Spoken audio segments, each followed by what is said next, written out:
Bien, siendo las 18 horas en punto, damos por iniciada nuestra clase del día 10 de junio, donde el tema central que vamos a conversar hoy día tiene que ver con los fenómenos de la radiactividad.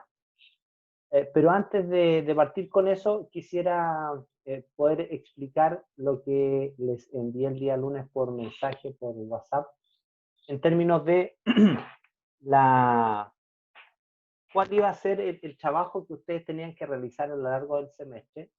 Y en el entendido también, porque uno tiene que colocar orejitas a lo que ustedes nos dicen. Y en esta vuelta que me he dado conversando, hoy día acabo de terminar la reunión, conversé con los centros de alumnos de la FACSOJUR. Entonces, en esta vuelta que me di, conversando con todos los centros de alumnos de la universidad por facultad, eh, no ha sido fácil para usted este tema del semestre a distancia. Y en ese sentido, uno como académico, o yo como académico, lo que tengo que resguardar siempre es primero la salud de ustedes. Eso es lo fundamental. Cuando hablo de salud es un constructo completo que tiene que ver con el físico, con la mente, con el espíritu. Y en ese sentido, ustedes tienen que pasarla bien haciendo las asignaturas conmigo. Y para pasarla bien, mi compromiso es que tienen que aprender de una forma que sea lo más amena posible para ustedes.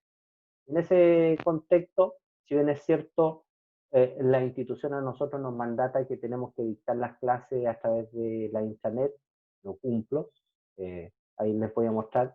Tenemos planificado el resto del semestre completito, nosotros en la internet, pero sí donde yo voy a flexibilizar las exigencias en términos de trabajo para usted, tiene que ver del tercer módulo en adelante con la actividad en la plataforma UTAMED.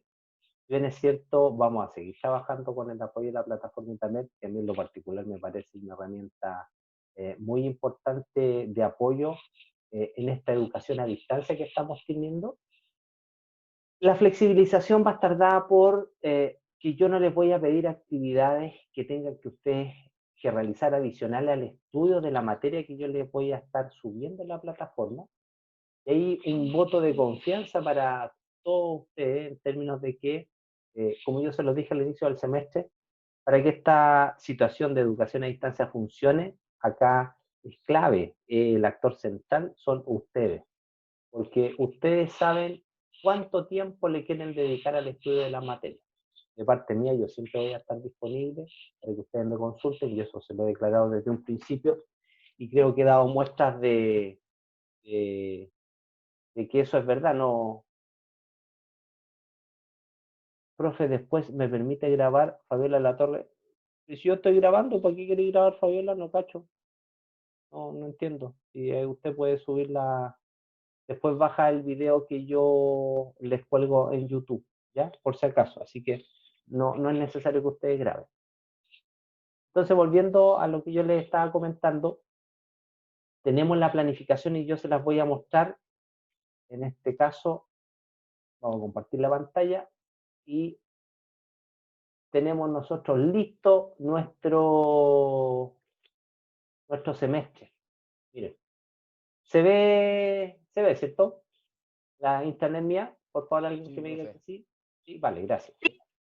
Muy amable, gracias. Entonces, miren, hoy día estamos acá, 10 del 6. Acá no se verá, era se verá, perdón. Se verá los procesos de radiactividad.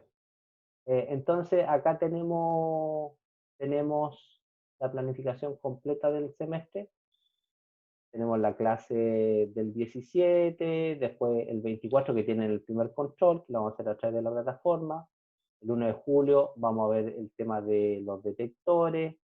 El 8 vamos a ver magnitud en una primera parte. El 15 de julio vamos a ver magnitud en una segunda parte. El 22 de julio vamos a ver el sistema de protección radiológica y protección radiológica operacional. Y después ya vienen las presentaciones de ustedes. Miren, para poder lograr esto y que nos calzara en las semanas que nos da el semestre, y en el entendido que tuve una semana de receso, Como les indicaba en el audio, yo reservé la materia que tiene que ver con las leyes y reglamentos para el curso siguiente, que es de garantía de calidad.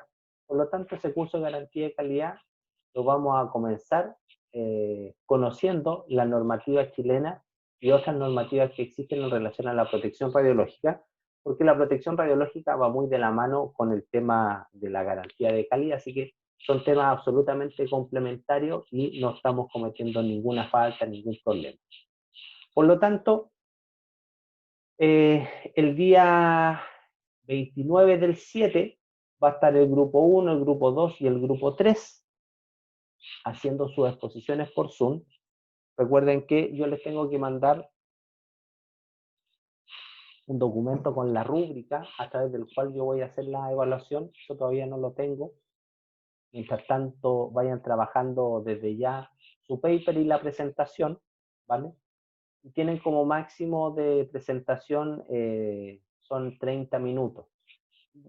Planifiquen la presentación en unos 20, 25 minutos. La idea es que puedan hablar la mayor cantidad de ustedes, una parte del paper, y lo otro es que va a haber una sección de preguntas. Entonces, por eso es importante que hablen entre 20 y 25 minutos, dejamos 5 minutitos para preguntas. Por lo tanto, para los días 29 del 7, 5 del 8, 12 del 8, vamos a estar a lo menos 1 hora y media, 1 hora 40 conectados, ¿ya? En general, yo este semestre, para no agotarlo a usted, estoy hablando 1 hora, 1 hora 10, ¿ya? Porque esto es mucho más cansador para usted estar acá atentos, tratando de tomar atención. Siempre resguardando los sellos de calidad, que igual estoy pasando todo lo que corresponde. Para el día 5 del 8 estaría el grupo 4, 5, 6, y para el día 12 estaría el grupo 7, 8 y 9. Entonces, ahora en este tiempo vayan leyendo su paper, estudiándolo, estructurándolo, de tal manera de hacer su presentación en el PPT, mostrando las partes que tiene ese paper y lo que ustedes nos van a contar. Recuerden también que tienen que hacer la traducción del paper, eso lo tienen que enviar antes, me lo envían a mí para yo compartirlo con sus compañeros, porque acá hay un trabajo colaborativo, donde nosotros vamos a tener la posibilidad de tener 9 papers que están en idioma inglés, lo vamos a tener en idioma español, para que todos ustedes tengan la opción del trabajo de hacer un paper, tiene como resultado obtener 8 papers traducidos en español. Entonces alguien puede decir, oye, pero profe, ¿por qué no está haciendo traducir? Estoy haciendo traducir porque en el mundo que vivimos hoy, el que no sabe inglés está no un paso detrás, sino 3 pasos detrás. Y lo que yo quiero es que ustedes desde ya vayan practicando lo que el día de mañana ustedes se van a encontrar en la realidad. En muchos de los lugares que ustedes vayan a hacer su internado, les van a hacer realizar una presentación. Esa presentación ya lo hemos visto, lo hemos conversado, sobre todo los que están conmigo en el curso de metodología. Esas investigaciones están en los papers. Los papers de primer orden se escriben en inglés. Entonces, en ese sentido, acá estamos haciendo un ejercicio, estamos practicando, yo los estoy formando.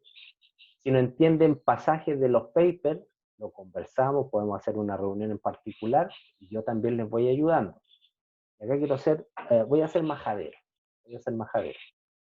Si ustedes requieren de trabajar conmigo, no solo en los papers, sino en las otras temáticas, algo que no se comprenda, ustedes ya tienen mi correo, mi WhatsApp, tienen todo para comunicarse conmigo. Pero yo no los puedo andar buscando de la manito y decirle, oye, ¿quieres estudiar algo más conmigo? Oye, ¿quieres juntarte conmigo? Eso no puede ser. No estamos en el colegio, sino que ustedes están en la universidad. La mayoría de ustedes son personas ya mayores de edad, por lo tanto ustedes saben cómo en buen chileno se dice, dónde le aprieta el zapato. Ahora, si no requieren estudiar conmigo, maravilloso, porque eso demuestra que ustedes tienen una capacidad de autonomía, que es lo que uno busca en el estudiante universitario. Entonces, duda, consulta, inquietud, angustia, molestia, rabia, algún sentimiento que les evoque lo que les acabo de contar de cómo está estructurado el semestre, por favor, soy todo oídos.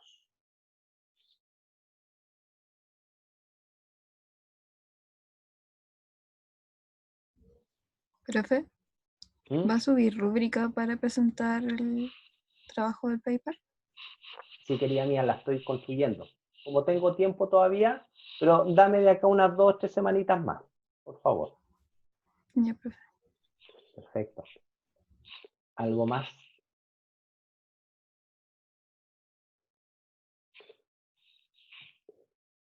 ¿No?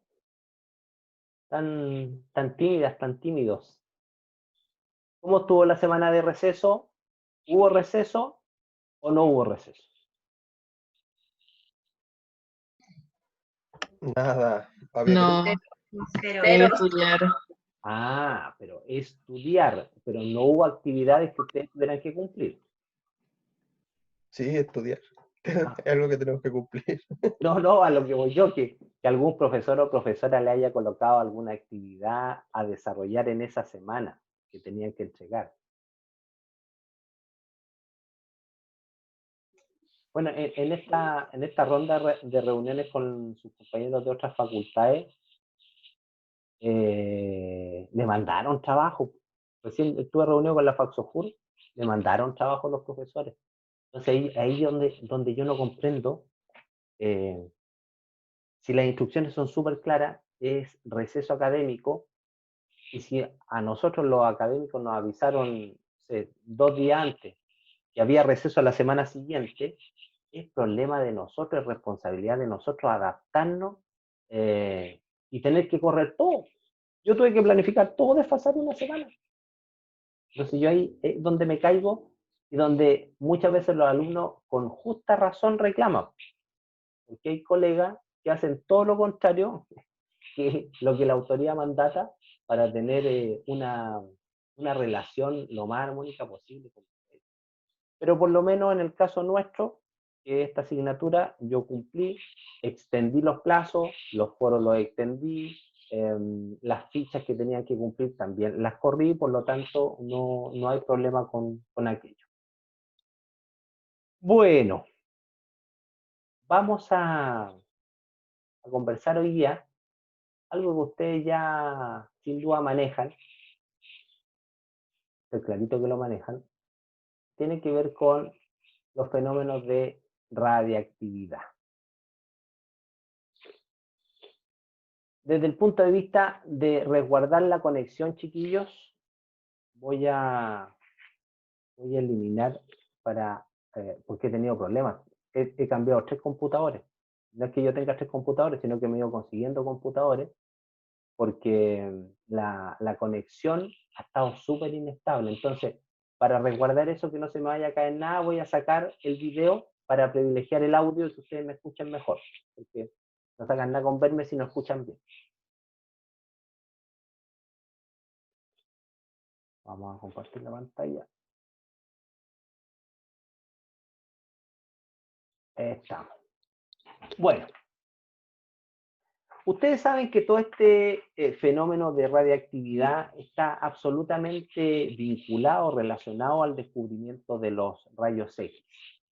Es decir, sin el aporte de Röntgen, el mundo científico jamás se le hubiera imaginado que alguna estructura, algunos elementos, algunas piedras tuvieran esta capacidad de eliminar energía.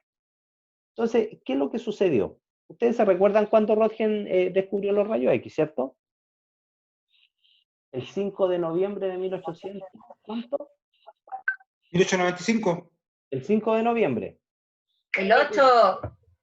Ah, ya, ojo, ese tipo de preguntas se caen en la prueba. ¿Ya? Vale, muy bien, el 8 de noviembre, excelente. Entonces, el 8 de noviembre de 1895. Y Röntgen dio a conocer su descubrimiento rápidamente a través de un paper. Miren lo que es, a través de un paper. Pero específicamente, miren, el 20 de enero de 1896, en la Academia de París, un señor llamado Henri Poincaré dio a conocer ese descubrimiento de Röntgen. Y en ese momento, en esa academia, él mostró las primeras radiografías. Poquito tiempo, noviembre, diciembre, enero. Ahí dio a conocer ahí se juntaban los científicos. Y él dijo algo así como, la fuente de los rayos X parece ser la mancha fluorescente producida por el impacto del flujo catódico sobre la pared de vidrio del tubo generador. Y además planteó lo siguiente: valdría la pena investigar si la fluorescencia de los cristales no está acompañada por la radiación X. Lo primero, ¿se recuerdan ustedes el tubo de rayos X? El tubo de rayos X había sido desarrollado porque estaban estudiando los fenómenos de luminiscencia. Los fenómenos de luminiscencia son los fenómenos de fosforescencia y de fluorescencia. Ustedes lo saben por física. Y desde el punto de vista práctico, se pensaba que el lugar exacto donde se generaban los rayos X era justamente en la parte del tubo que estaba limitado por un vidrio, ¿cierto? Y había una parte donde el flujo catódico, decían ellos, que ahora sabemos que era el flujo de electrones, iba a impactar en la pared del vidrio. Por lo tanto, la pregunta que ellos se plantean, que plantea Henri Poincaré, es investigar si la fluorescencia de los cristales no está acompañada por la radiación X. Miren qué importante. Si la fluorescencia de los cristales, es decir, en ese momento, además de estudiar fenómenos de luminiscencia en tubos de Crooked, también estudiaban fenómenos de luminiscencia a partir de piedras, de cristales, que estas piedras, estos cristales, lo colocaban a la luz y después lo colocaban en la oscuridad y generaban fenómenos de luminiscencia. ¿Cuántos de ustedes no han jugado con eso? ¿Cierto? Las pulseritas cuando uno va a una discoteca, y ya ni me acuerdo cómo eran las discotecas, ustedes tampoco, ¿cierto? Uno entraba y te colocaban una pulserita y uno en la discoteca todo oscuro, que se iluminaba la pulsera. Entonces, en ese tiempo también estudiaban esos fenómenos en las piedras.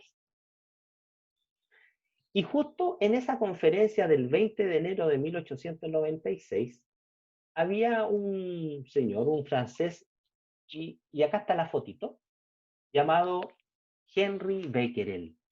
Henri Becquerel. Y Henri Becquerel se interesó por estudiar esta pregunta, es decir, ver si habían rayos X en estos cristales que florecían. Y él, ¿saben lo que eligió? Eligió el sulfato doble de uranio y potasio, que eran cristales que florecían, ¿vale? Eran cristales que se estudiaban en ese entonces. Por lo tanto, él lo que hizo fue, así de inmediato, el 24 de febrero, casi un mes después, comunicó a la academia directamente que los rayos emitidos por la sal de uranio, está el sulfato doble de uranio y potasio, expuestos a la luz solar, impresionan a través de una gruesa envoltura de papel una placa fotográfica. Por lo tanto, era correcta la afirmación de Henri Poincaré. Entonces, ¿qué hacían ellos? Agarraban esta piedrita, la colocaban al sol, después lo que hizo Becquerel, tomó esta piedrita, la colocó cerca, o en contacto con una placa fotográfica, y, oh, santos cielos, como dice un amigo mío, se impresionó esa placa. Pero lo que dijo Becquerel es que se había impresionado por la luminiscencia que generaba el cristal producto de haber absorbido, ¿qué cosa? Los rayos del sol. Eso es lo que dijo. Pero ¿qué pasó? Sucedió que 2 días después, el 26 de febrero, Becquerel iba a hacer el mismo experimento, es decir, colocar el cristalcito al sol, después entrarlo, colocarlo al lado de la película fotográfica e impresionarla. Pero ese día, el 26 de febrero, no había sol, amaneció nublado. Por lo tanto, en ningún momento Henri Becquerel pudo exponer al sol estos cristales, estos sulfatos doble de uranio y potasio. Entonces lo que hizo fue, como no pudo trabajar, agarró sus cristales, los guardó en una gaveta, en un cajón, junto con las placas fotográficas. Y después se dio cuenta que las placas fotográficas se habían velado igual. Entonces, ahí algo pasaba, algo pasaba. Acá no intervino el sol, ni ninguna fluorescencia visible, es decir, la placa había sido impresionada por el cristal, pero el cristal no había emitido ninguna luz visible. Por lo tanto, después de haber seguido investigando mucho, se dio cuenta que había algún tipo de rayo misterioso en estos cristales de la placa de sulfato de uranio que impresionaban también la placa fotográfica, y él descubrió los famosos rayos Becquerel. Él descubrió los famosos rayos Becquerel.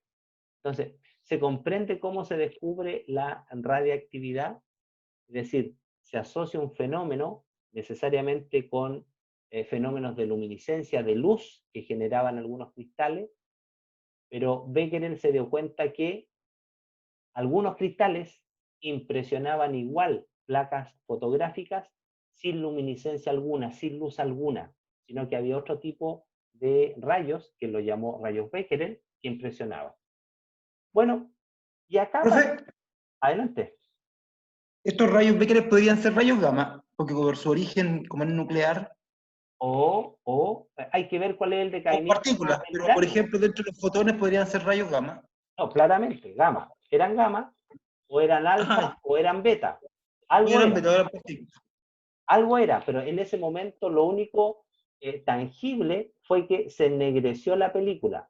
Y no se sabe si fueron gamma, alfa o beta, sino que eran los elementos que se estaba en el fondo eliminando el uranio. ¿Ya? Pero la gracia, al igual que Röntgen, la gracia de Becquerel fue asociar y decir, ¿sabes qué? Acá hay un tipo de radiación que es distinta a la luz visible. ¿Cachai? Ese es el tema. Pero bueno, acá aparecen en escena este matrimonio que está acá, que es Pierre Curie y Marie Curie. Pierre Curie era un físico que se había casado hace poquito con esta señora que pasó a ser, yo diría, la mujer más importante en el desarrollo de las radiaciones ionizantes, ¿cierto? En la primera etapa de su desarrollo y descubrimiento.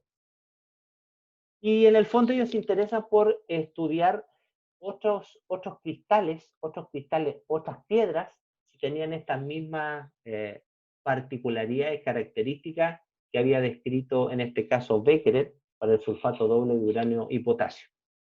En ese sentido, en el año 1898, perdón, no 1900, 1898, encontró la Marie Curie dos elementos muy cercanos al uranio en la tabla periódica, que uno era el torio, que presentaba estos rayos Becquerel. Pero después lo que hizo ella encontrar dos minerales del uranio que eran aún fuentes más abundantes que el mismo uranio en términos de radiación.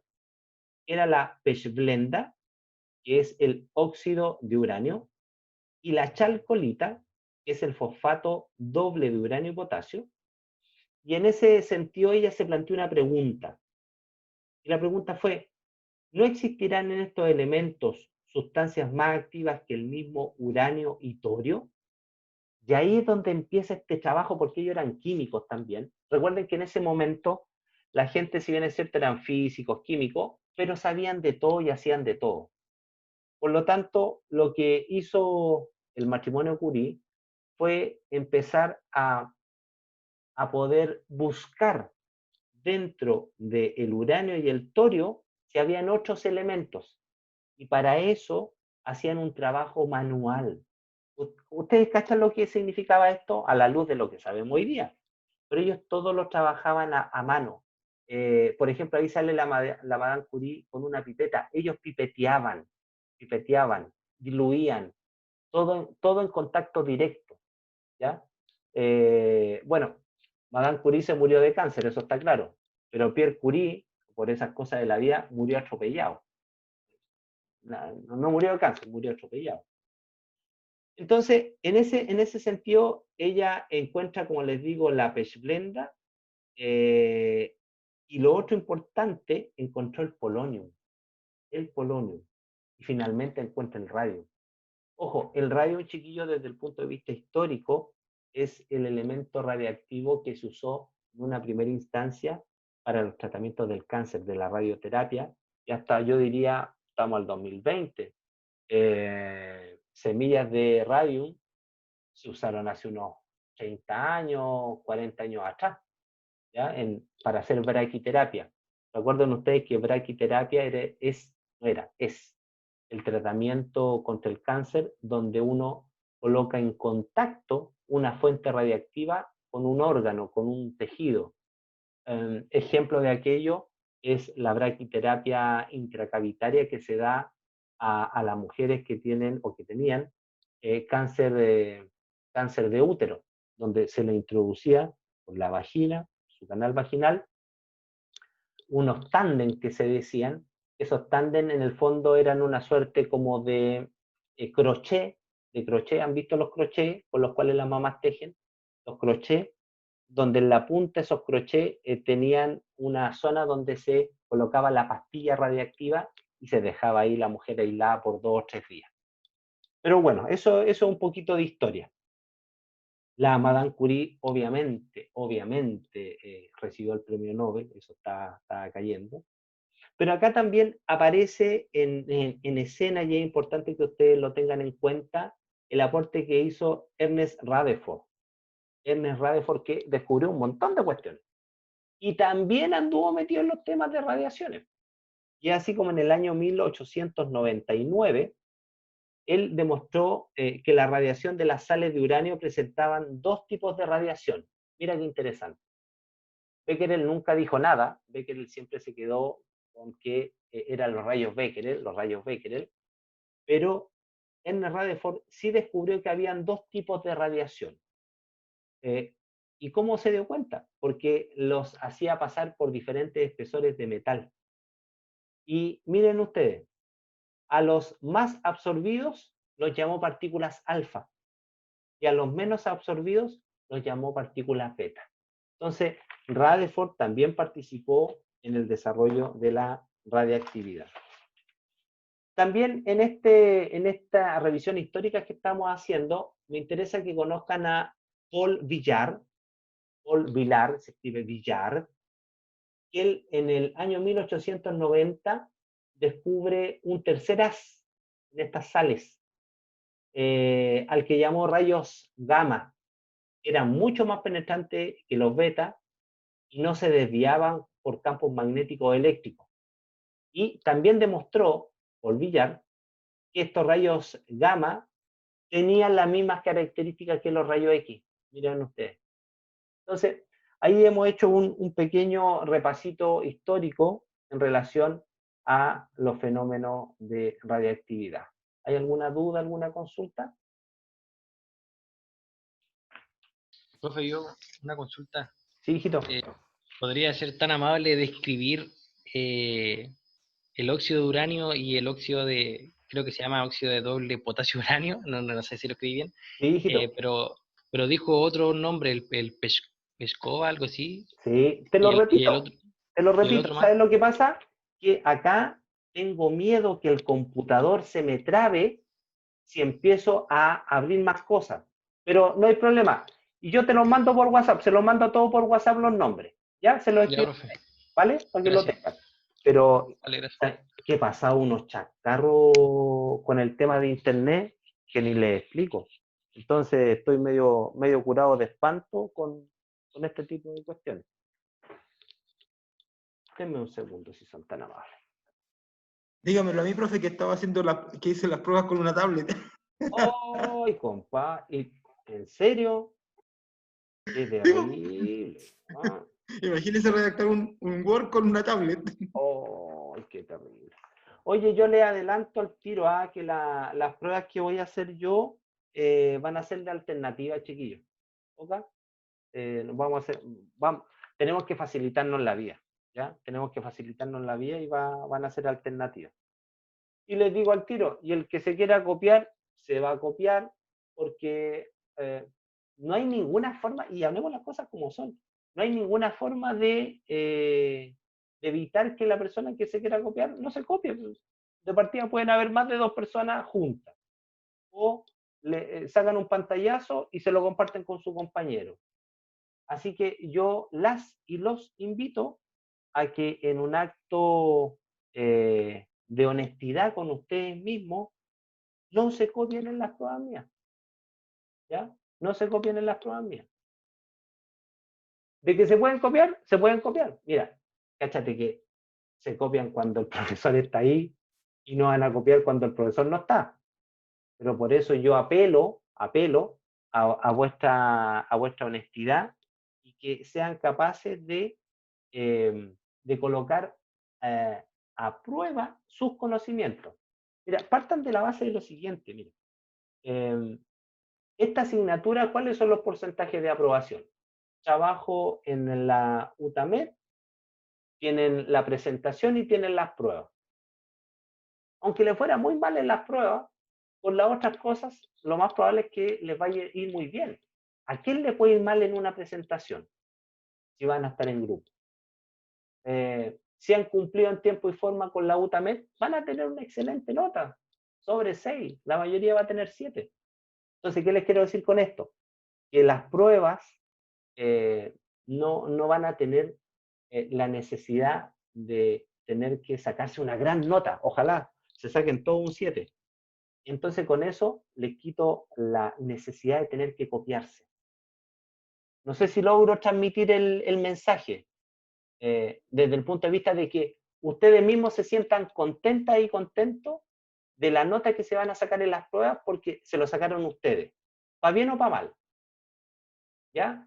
Y también en las pruebas, ustedes van a tener la posibilidad de estar viendo ¿cómo se llama? Sus apuntes. Entonces, si ya tienen la ventaja de ver los apuntes, no copien. No copien. Y si pueden responder la prueba sin ver los apuntes, mejor todavía. Pero bueno, eso es resorte de usted y ustedes verán cómo lo van a hacer. Bien, entramos al proceso, al fenómeno de la radiactividad. Cuando sean las 7 me avisan, ¿ya? Por favor, yo estoy embalado. Bueno, el fenómeno de radiactividad tiene que ver con la emisión espontánea de partículas y fotones. Eso lo hemos conversado nosotros, ¿cierto?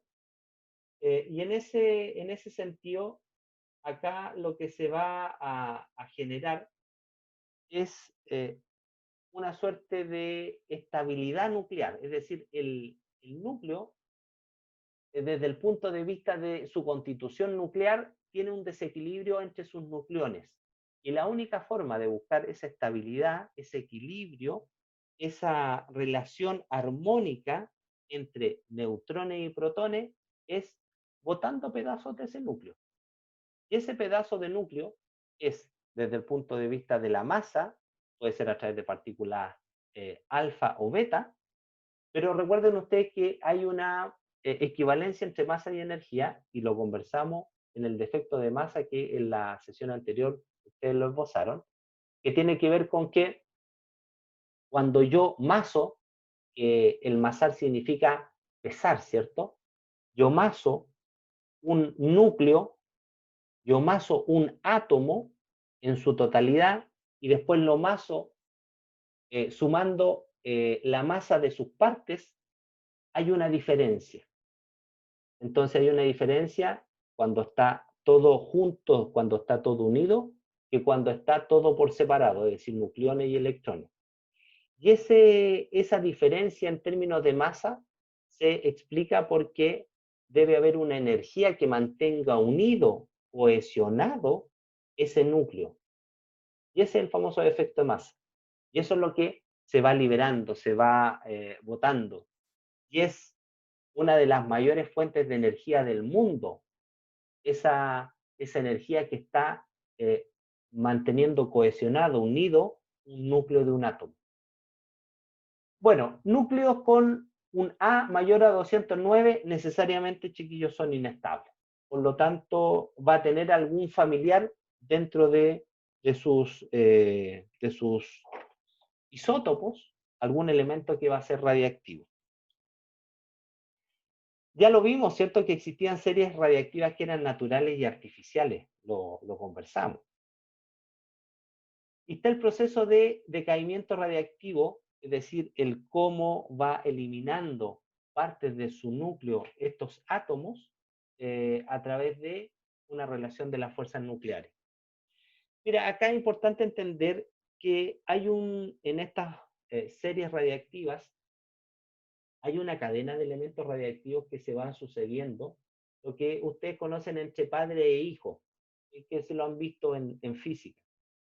Y existen las series que son naturales, la serie del uranio, del actinio y del torio. Y todas estas series, chiquillos, terminan necesariamente en el átomo estable de plomo.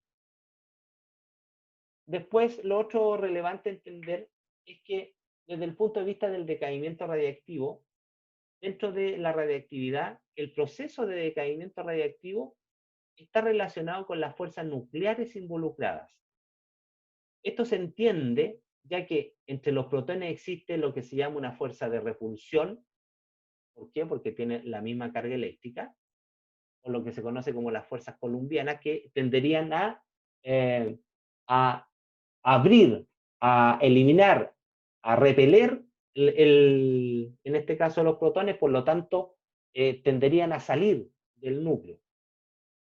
Pero sin embargo, existen también una gran fuerza de cohesión, que se llama así, que esta fuerza de atracción se llama fuerza de cohesión, entre los neutrones y protones, y en el fondo es la que va compitiendo con la fuerza de repulsión, y la combinación de ambas es la que mantiene al núcleo estable.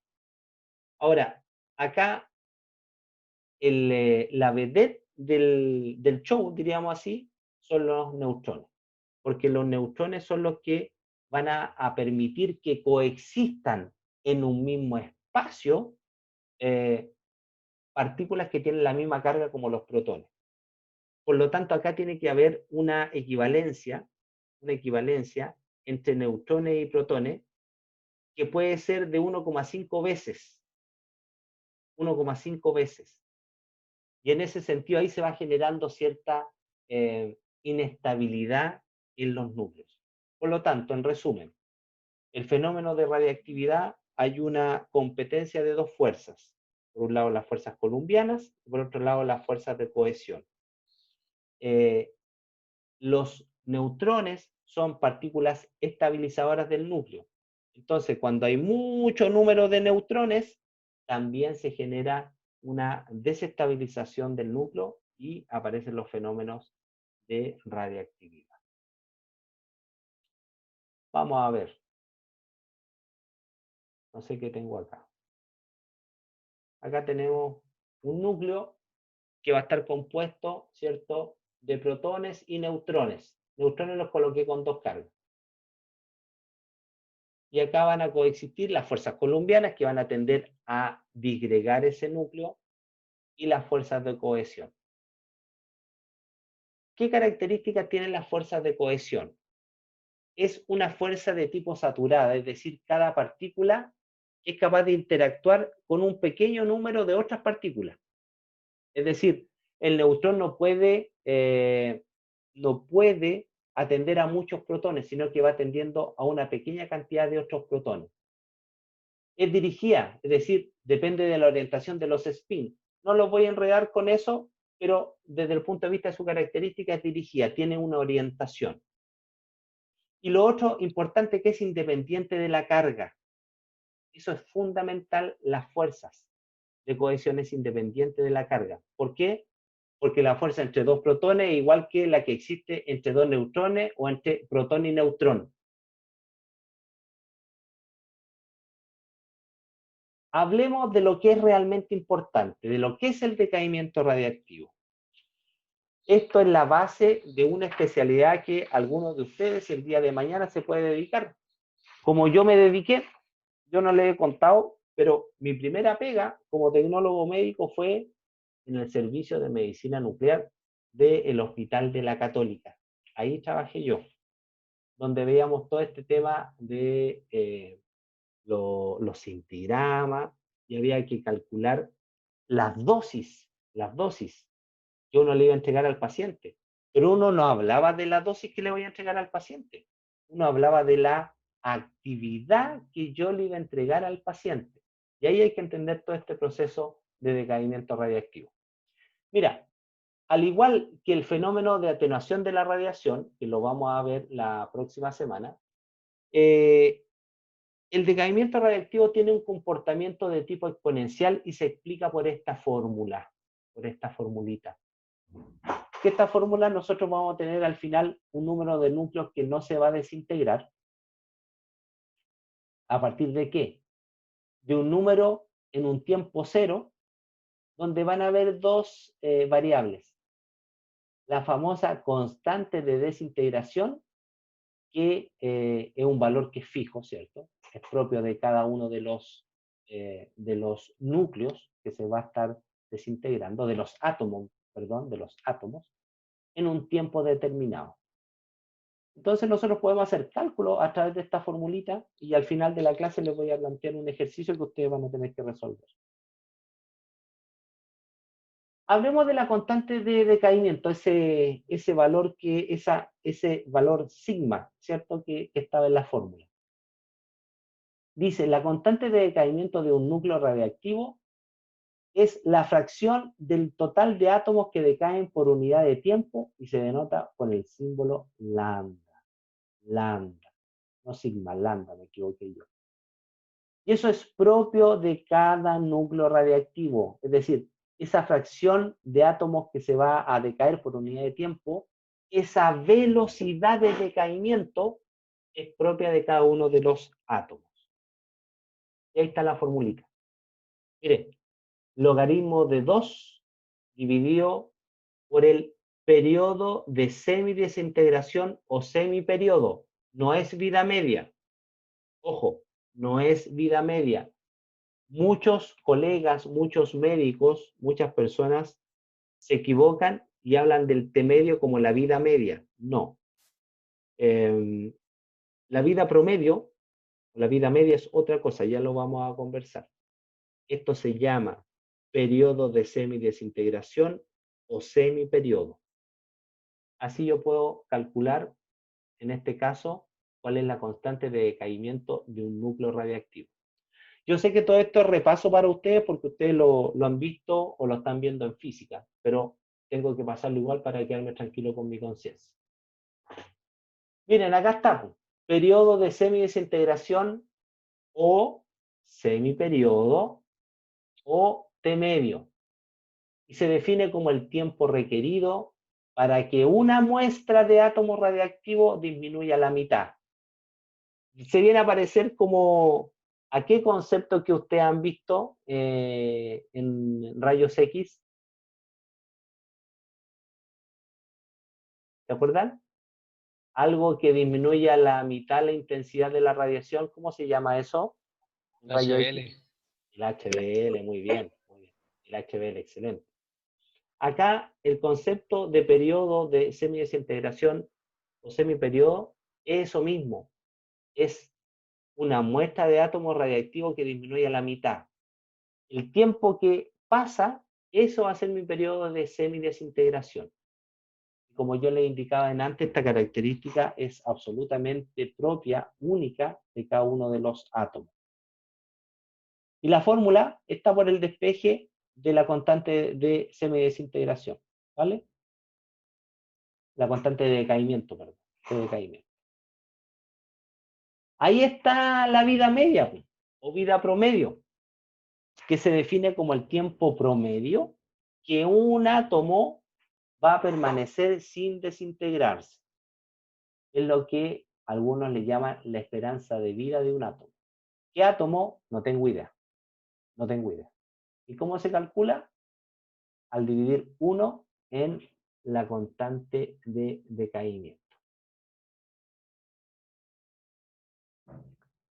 Ahora, hablemos de la unidad de medida de la radiactividad. de la unidad de medida de la radiactividad. Y es la actividad propiamente tal, ¿cierto? Y se define como, cuando en una muestra radiactiva, el número de desintegraciones nucleares que ocurre por unidad de tiempo, es decir, la velocidad con que la muestra se desintegra. Acá nos dice qué elementos está eliminando. ¿Me explico? No habla si son partículas alfa, si son beta, si son gamma. Son números de desintegraciones nucleares, de eventos, de cuentas. Ojo, de cuentas radiactivas. Y ahí está la medición en términos de cómo se va a calcular. Es importante también ahí manejar, chiquillos, que desde el punto de vista práctico, también ustedes pueden utilizar esta fórmula de decaimiento que habíamos visto para calcular la actividad de una muestra. Y es la misma lógica. La actividad final va a ser igual a la actividad inicial multiplicada por E elevado a menos lambda T. Ahora, las unidades de medida de la actividad es el Curie, por una parte, y un Curie es igual a 3,7 por 10 elevado a 10 desintegraciones por segundo. Esa es la unidad de medida. Y la definición del Curie es importante por un tema histórico que ustedes conozcan, que fue basada en la velocidad de decaimiento del radium 226, la que originalmente se midió como 3,7 por 10 elevado a 10 TPS. Sin embargo, en la actualidad, el sistema internacional mide en becquerel la actividad. Y un becquerel es igual a una DPS, un becquerel es igual a una DPS, que sería equivalente a 2,7 por 10 elevado a 11 Curie. Es igual a 2,7 por 10 elevado a menos 11 Curie. Ahí está todo lo que acabo de haber hablado. Y está esta otra unidad, pero no lo voy a enredar, que era el Rutherford. Bueno, entremos al área chica. Entremos al área chica. ¿Cómo estamos en la hora? ¿Bien? ¿Qué hora es? Un cuarto falta. Falta un cuarto ya. Bueno, vamos a ver las formas de decaimiento. Esto es súper importante, porque hay, ¿cuáles son las maneras a través del cual este átomo va a eliminar este exceso de energía? Por una parte existen el decaimiento o las formas de decaimiento, y además existen las formas de desexcitación. Pero vamos viendo cada una de estas partes. Permítanme tomar un poquito de té.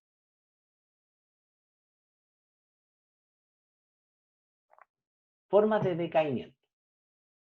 Emisión de partículas alfa, emisión de partículas beta, beta menos, beta más, y la captura electrónica. Vamos viendo cada una de ellas. Mira, nosotros tenemos una partícula alfa, ¿cierto? Una partícula alfa vendría siendo un átomo de helio. Dos protones, 1, 2 verde oscuro y 2 neutrones. Entonces, desde el punto de vista práctico, ¿cómo sería el esquema? Vamos a tener un elemento hijo que va a ser igual que su padre, pero disminuido su A en 4 y su Z disminuido en 2. Además, en esa ecuación vamos a tener, ¿qué cosa? Una partícula de helio, y vamos a tener energía que se está eliminando. Acá tenemos el esquema del radium que pasa al radón a través de ese mecanismo de emisión de partículas alfa.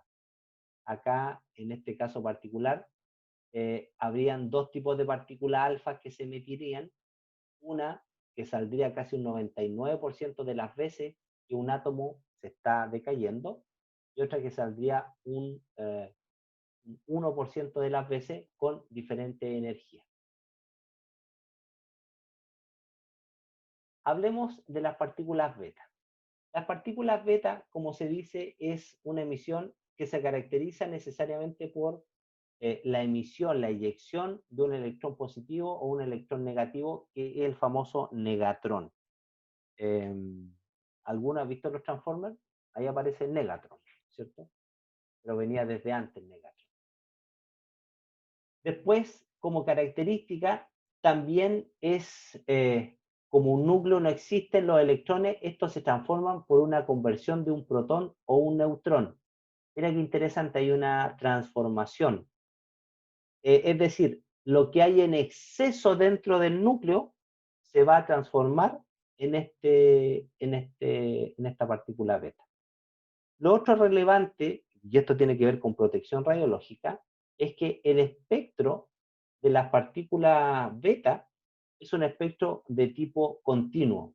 Se me olvidó decir, perdón, para las partículas alfa el espectro que tiene es discreto, significa que tiene valores fijos. En cambio, en las partículas beta hay un espectro que es continuo, que va abarcando un abanico mayor de energía en las partículas beta. Lo otro importante es que acá aparece una partícula que se llama el famoso antineutrino y neutrino, que en el año 1931 Wolfgang Pauli, o Pauli simplemente, desde el punto de vista teórico, lo tuvo que incorporar para poder igualar las ecuaciones a ambos lados de la ecuación. ¿Ya? Veamos ejemplos. Veamos el beta menos. ¿Qué tenemos en el beta menos? Vamos a tener un exceso de neutrones. Como producto vamos a tener protones, ¿cierto? Vamos a tener una beta menos y el famoso antineutrino. Ahí tenemos el esquemita, ¿cierto? Tenemos nuestro núcleo, donde hay en exceso, ¿qué cosa? Neutrones. ¿Y qué faltan? Protones. Por lo tanto, desde el punto de vista del resultado, vamos a tener que se generó o se transformó un neutrón, se transformó en este caso en un protón y eyectó, eliminó como decaimiento una partícula beta menos. Ahora tenemos el esquema, si yo le hiciera, por ejemplo, calcular en la prueba, yo les doy y les digo que este elemento tuvo un decaimiento beta menos, y su hijo después un decaimiento beta más, y su bisnieto un decaimiento alfa. Ustedes pueden calcular sabiendo qué sucede con la modificación en el A y en el Z de un elemento, cuál sería el producto final. ¿Ya? Acá, desde el punto de vista práctico, el A se va a mantener y al Z se le va a sumar. Acá hay ejemplos, chiquillos, ejemplos de lo que va pasando. Vamos al esquema del beta más. Acá tenemos lo contrario. Acá tenemos un exceso de ¿qué cosa? Un exceso de protones. Para que el bicharraco me resultara y el esquema me resultara, hice así los protones, ¿ya? Y acá está igual y tiene un signo más. Era para que me resultara esquemáticamente. Y tenemos como resultado ¿qué cosa? Vamos a tener como producto un aumento en el número de ¿qué? De neutrones, y va a salir hacia afuera ¿qué cosa? Un mayor número, en este caso, de beta más, es decir, de un negatrón. Esquemáticamente, ¿cómo se ve eso? El Z se mantiene, ¿cierto? El número total de la suma de los nucleones se mantiene, pero como había un exceso de protones, acá el hijo, en relación al padre, va a tener la disminución de un protón. La captura electrónica, mira, la captura electrónica es bien interesante porque es un proceso en el cual el núcleo captura un electrón de la órbita más cercanas. Mira lo que hay. Acá hay un exceso, en este caso, ¿de qué? De protones. Captura un electrón de las órbitas más cercanas para generar ¿qué cosa? Un neutrón. Y miren lo que pasa. El electrón que se va a unir al protón para producir un neutrón, el electrón que se une al protón para producir un neutrón, además va a tener como consecuencia la emisión de un beta más. Mira, desde el punto de vista práctico, nosotros vamos a entender a este proceso de captura electrónica, bueno, acá tenemos el esquema para que no se pierda.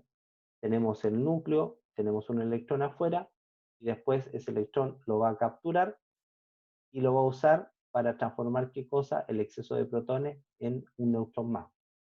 Pero acá, ¿qué es lo importante? Y quiero que recuerden lo que vimos en la sesión anterior, cuando se generaban estos famosos rayos X característicos, ¿cierto? Acá, como van a arrancar un electrón de la capa K, por ejemplo, vamos a colocar eso, se va a producir un hueco, es decir, un espacio en la órbita del átomo, la cual va a ser ocupada necesariamente por un electrón de las capas más externas o superiores. Y esa diferencia de energía de ligazón que tenían estas capas electrónicas, que va a generar un fotón X característico. Y miren lo que sucede, que ese fotón puede ser absorbido por los electrones del mismo átomo, ¿vale? Queda absorbido por los electrones del mismo átomo. Y si tienen la energía suficiente para eyectarlo, es decir, para sacarlo, se genera lo que se conoce como un electrón Auger o Auger, lo que se dice que es un proceso de un efecto fotoeléctrico interno. Por lo tanto, el proceso de captura electrónica tiene como consecuencia la generación de electrones Auger, para que eso ustedes lo puedan recordar. Ahí están los esquemitas, que ustedes con tranquilidad lo pueden estudiar y conocer. Y entramos a la segunda forma de emitir la radiación, la energía que tienen, en este caso, los átomos que son radiactivos, que tiene que ver con la desexcitación. Y de inmediato, cuando ustedes le digan proceso de desexcitación, ustedes lo asocian con la emisión de fotones gamma. La emisión de fotones gamma. Lo primero es que espontáneamente, el núcleo emite fotones gamma. Esa es la primera manera. La segunda es un proceso de conversión interna. Y el tercero es lo que se llama como transición isomérica. Miren, la conversión interna se las explico. El exceso de la energía nuclear va a pasar directamente a un electrón orbital, el cual va a ser eyectado, va a salir en este caso, del átomo. Este proceso también se puede considerar como un efecto fotoeléctrico interno, ya que el rayo gamma que escapa del núcleo interactúa con un electrón orbital del mismo átomo. ¿Les recuerda eso algo? ¿Cierto? A la captura electrónica. Por lo tanto, también se van a producir rayos X característicos por la ocupación de electrones de capas superiores a las órbitas que se van quedando vacías en la eyección de estos electrones. Por lo tanto, en la conversión interna, chiquillas y chiquillos, también se pueden generar, ¿qué cosa? Electrones Auger. Electrones Auger. Y finalmente, vamos al proceso de transición isomérica. Este proceso de transición isomérica es la base de la medicina nuclear en cuanto a la generación del famoso tecnesio 99 metestable. Miren, acá lo que sucede es que en la mayoría de las transformaciones radiactivas, los núcleos pierden ese exceso de energía inmediatamente a través de la emisión de fotones gamma o conversión interna. Sin embargo, en algunos casos, como en este caso el molibdeno 99, este núcleo no elimina el exceso de energía de inmediato, sino que queda excitado, queda con una acumulación de parte de la energía en un tiempo determinado. Y cuando pasa esto, esos núcleos se conocen como núcleos que son metestables. Y un átomo metestable va finalmente a ser un isómero del átomo final. Y en este caso particular, el ejemplo que tenemos es a partir de el tecnecio 99 metestable, se va a emitir parte de ese tecnecio que va a tener un T medio de 6 horas. Y en esa desexcitación elimina el fotón gamma, que en este caso particular tiene una energía de 140 keV, que es el fotón gamma que se va a detectar en los exámenes de scintigrama en medicina nuclear. Ese es el fotón que llega al detector y nos está indicando que se está generando una, en el fondo, una emisión, una desexcitación de un átomo. Y eso sería, chiquillos, la presentación. Datos. Busquen ustedes por su parte el tema del molibdeno 99, las vaquitas de tecnecio. Miren lo que les estoy diciendo. Las vaquitas de tecnecio. Busquen el concepto de elusión, para que se vayan interiorizando en todos estos fenómenos radiactivos. Y para terminar, les quiero dictar un ejercicio. Para que ustedes puedan hacer. El ejercicio es el siguiente. Dice, calcular cuál es el número de átomos de yodo 131, calcular cuál es el número de átomos de yodo 131 que quedan después de 20 días transcurridos.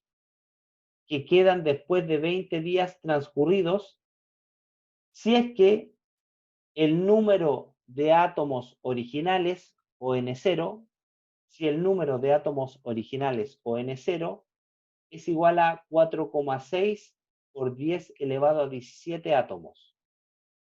Si N0 es igual a 4,6 por 10 elevado a 17 átomos. Ahora sí puedo escribir 4,6 por 10 elevado, no tengo cómo colocar elevado a 17. ¿Ya? Y la segunda pregunta es, ¿cuál es la actividad de esa muestra? Después de esos 20 días? ¿Cuál es la actividad de esa muestra después de 20 días?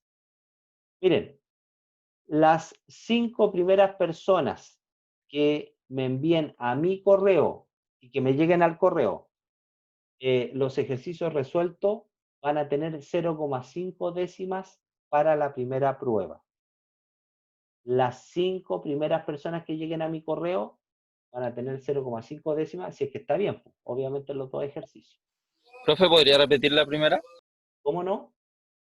Calcular cuál es el número de átomos de yodo 131 que quedan después de 20 días transcurridos. ¿Cuál es el número de átomos de yodo 131 que quedan después de 20 días transcurridos? Si N0 es igual a el valor que coloqué ahí, 4,6 por 10 elevado a 17 átomos. Bien, queridas y queridos alumnos. Gracias. No, gracias a ustedes. Ya, chiquillas, chiquillos, un gusto. Coloco la cámara para despedirme. Como que quedo chico, ¿eh? Bueno, soy chico. Ahí me veo más. Ya, chiquillos, nos vemos mañana, si Dios quiere, con las personas que hacen metodología. Les mando un abracito grande. Cuídense mucho, estudien mucho.